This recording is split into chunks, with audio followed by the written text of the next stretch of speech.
Bonjour et bienvenue dans cette vidéo du jour 8 du challenge 30 jours de Deep Learning où on va passer ensemble de 0 à 1 en matière de Deep Learning.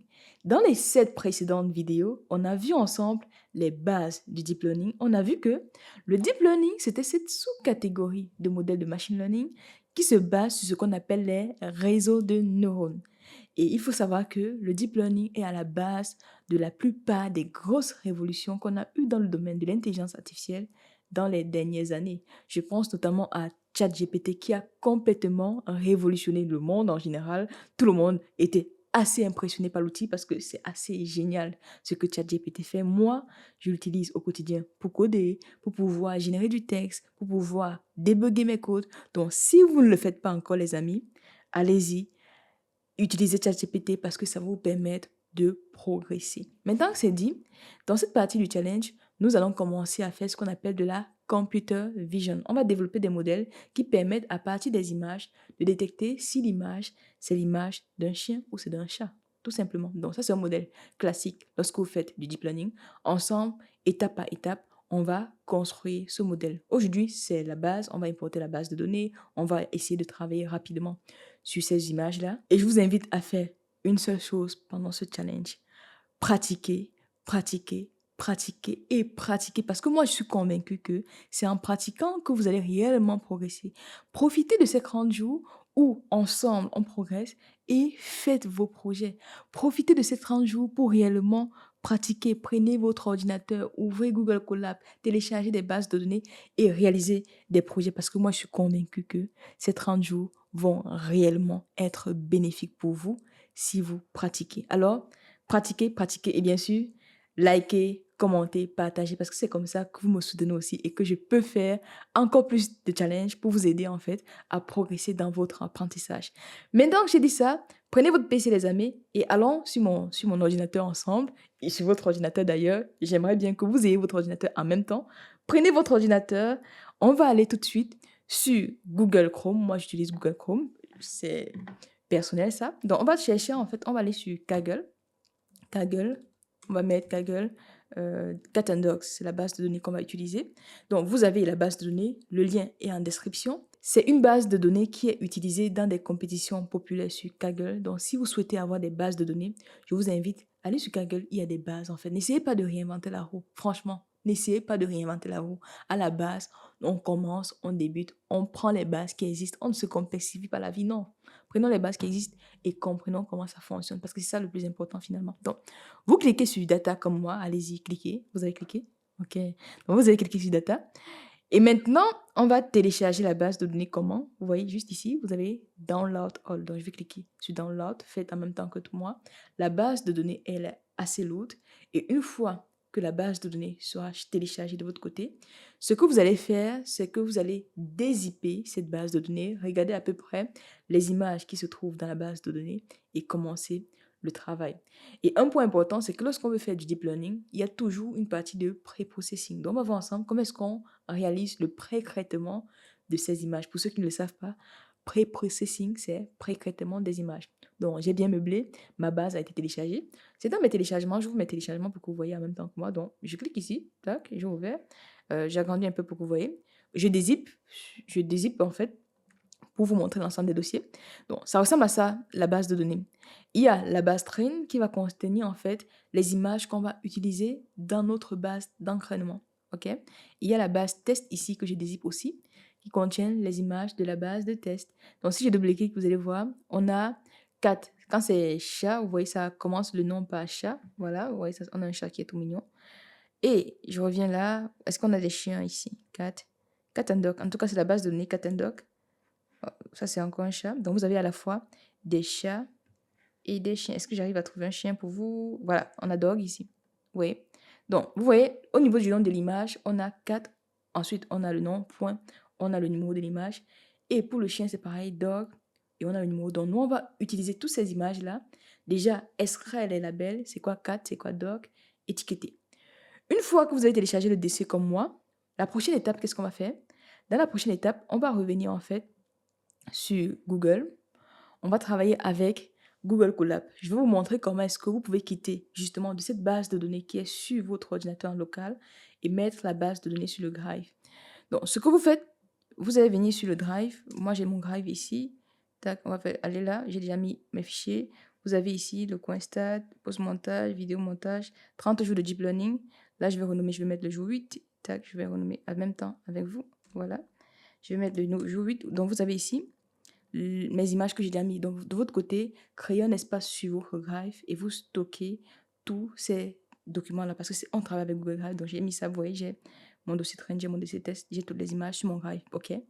Donc, prenez le temps, faites-le. Vous importez la base de données sur votre Drive. Une fois que vous avez la base de données sur votre Drive, la prochaine étape va consister à quoi? On va tout simplement aller sur Google Colab. Vous savez déjà qu'on travaille depuis le début. Sur Google Colab, voilà. Faites en même temps que moi. Parfait. Voilà, on va sur Google Colab, on va créer un nouveau notebook. Je crée un nouveau notebook que je vais appeler Deep Learning, Computer Vision, quelque chose comme ça. Vous vous nommez ici. Deep Learning, Computer Vision. Et je vais mettre programme, juste parce que je pense que j'ai déjà eu à faire la même chose. Voilà. Donc, j'ai mes images ici, j'ai mes éléments ici. Premier point qu'on va faire ensemble, c'est comment est-ce que je fais pour pouvoir importer des données qui sont sur le Drive, sur mon Google Colab. Je vais vous montrer une astuce. Ce que vous faites, est-ce que vous voyez, c'est ici. Est-ce que vous voyez? Je ne sais pas si vous voyez. Non, vous ne le voyez pas. Donc, je vais un peu agrandir, je vais un peu décaler comme ça. Voilà, maintenant, vous voyez. Est-ce que vous voyez ici? Ça. Quand vous cliquez ici, vous voyez, il y a des codes préétablis par Google qui peuvent vous aider. Vous devez ici, Mount. Voilà. Donc, qu'est-ce que je vais faire? Je vais faire Mounting Cloud Drive in UAVM. En gros, je vais monter le répertoire Drive sur ma machine virtuelle. Donc, si je clique ici, vous allez voir Google me propose automatiquement un code pour le faire, que je copie, je colle. Ça, c'est une façon. OK, première façon, c'est ça. Deuxième façon, c'est vous écrivez ici comment monter mon Drive sur Google Colab. Par exemple, vous faites générer, vous allez voir, il va vous générer un texte. Il vous génère le même texte. Donc aujourd'hui, avec vraiment les assistants comme Gemini ou encore ChatGPT, coder devient assez facile. OK? Donc voilà, j'ai déjà écrit cela. Qu'est-ce que ça va faire? Ça va tout simplement monter mon Drive sur mon espace Google Colab. Il me dit il y a trop de sessions. Donc je vais gérer les sessions. Ça veut dire qu'il y a peut-être d'autres sessions que j'ai eu à ouvrir ailleurs. Je vais tuer ceci.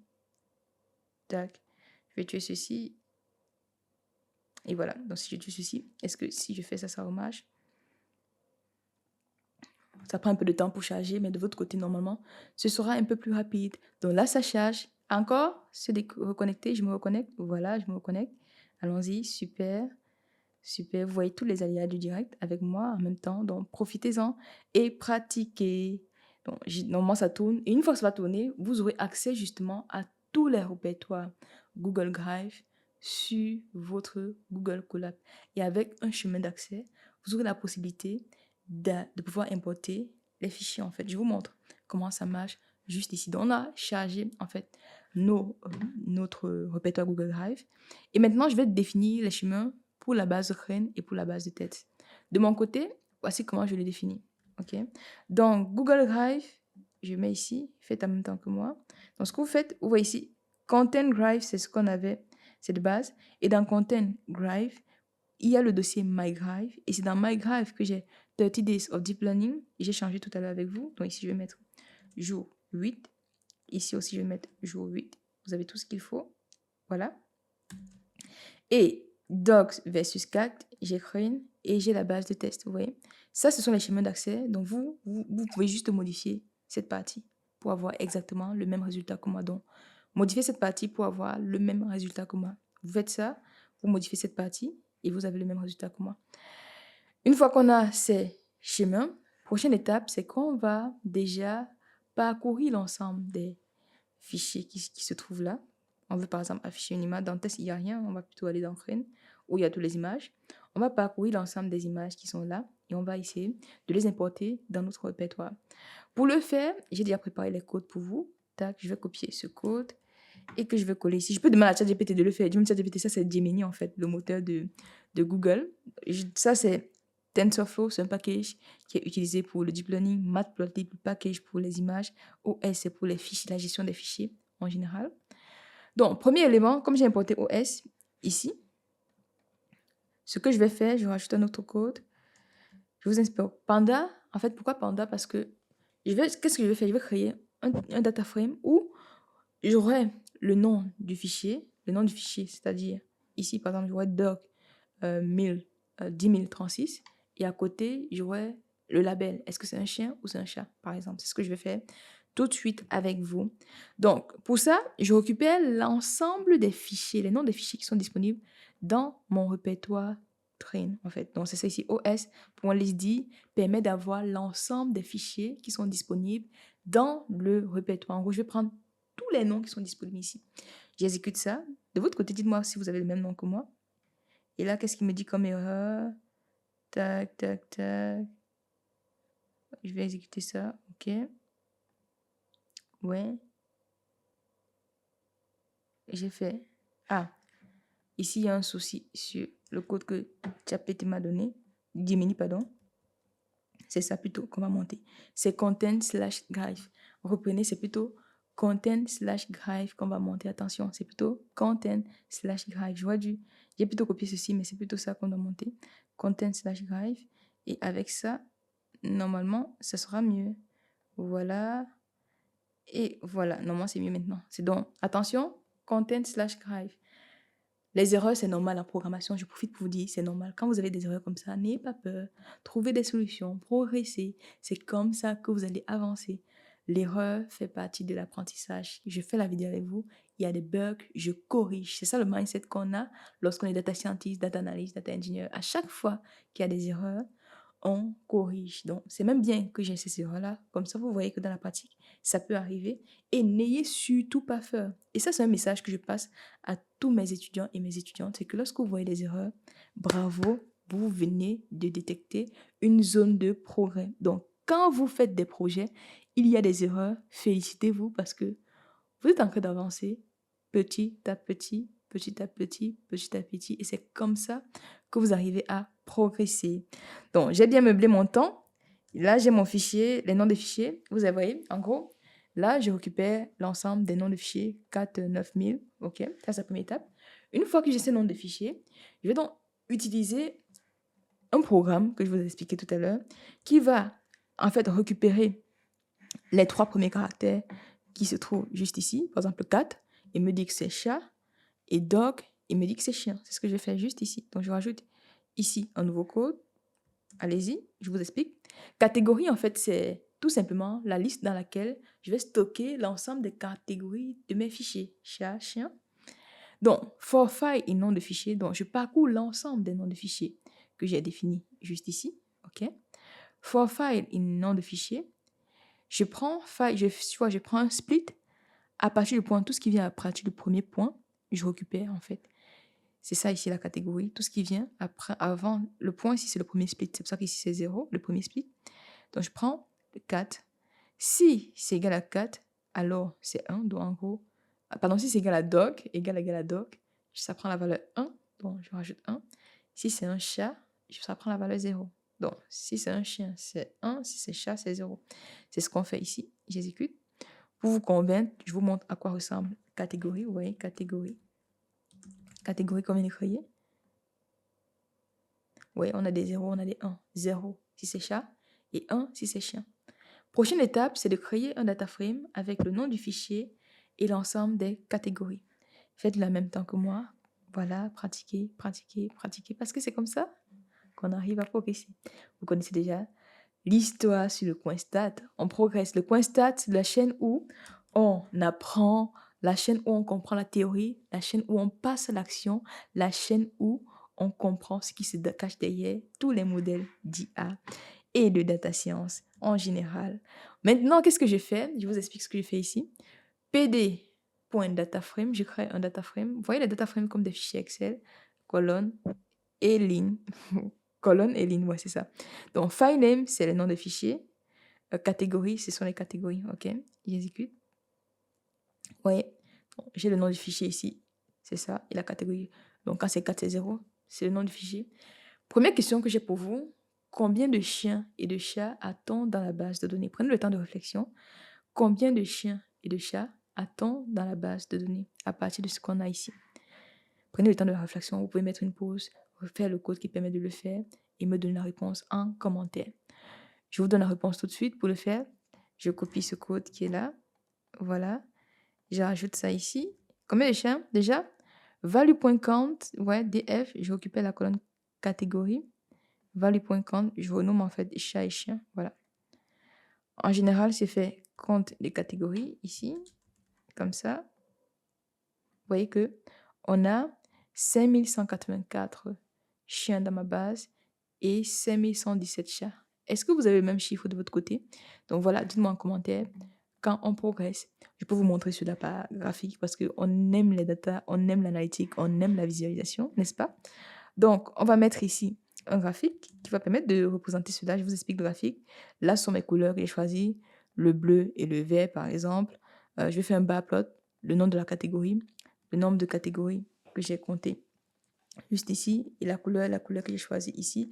Prenez la couleur que vous voulez. Je définis en fait l'axe des X, ce sera les catégories. Je définis ici le nombre de l'axe des Y. Je mets un tir à mes axes. Et ici, en fait, je rajoute un texte qui donne le nombre d'observations par catégorie, tout simplement. Et j'affiche le graphique. Ça, c'est pas nécessaire qu'on travaille avec comment on appelle ça, Jupyter, un notebook. Voilà, vous voyez, voici mon schéma. Donc, vous voyez, c'est ça, le PLT texte ici, c'est ça, ça fait ça. Comme ça, on voit qu'on a, c'était bien ça, 50 000, un chat, c'est pas bien ici. On va mettre plutôt ici, c'était chien ici. Chien et chat. Voilà. Donc, on va faire comme ça. Et voilà, là, c'est mieux. Voilà, c'est mieux comme ça. Donc, vous voyez ici, on a les chiens.